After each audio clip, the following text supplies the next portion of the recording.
সালামু আলাইকুম ভিউয়ার্স, আপনারা ভিডিওতে দেখতে পাচ্ছেন একটি বিখ্যাত পাওয়ার টিলার। এটার ইতিহাস শুনলে আপনারা অবাক হবেন। এইটি কিন্তু সেই বিখ্যাত পাওয়ার টিলার যেটি কিন্তু চীন থেকে দেওয়া হয়েছিল মৌলানা হামিদ খান ভাসানীকে।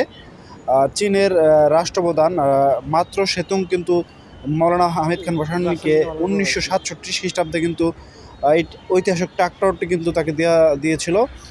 এই ট্রাক্টরটি এখন বর্তমানে রয়েছে মৌলানা হামিদ খান ভাসানী জাদুঘরের পাশেই, এবং সহজ ভাষায় বলতে গেলে মৌলানা হামিদ খান ভাসানী বিজ্ঞান ও প্রযুক্তি বিশ্ববিদ্যালয়ের ভিতরে কিন্তু তার সেই চীনের দেওয়া ট্রাক্টরই রয়েছে।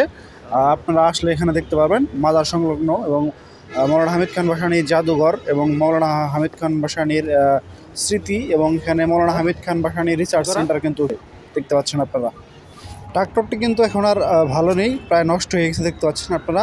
চাকাগুলো একবারে চুপসে গেছে এবং আরেকটি চাকা দেখতে পাচ্ছেন একবারে নেই বললে চলে। এটি মোটামুটি ধ্বংস হয়ে গেছে।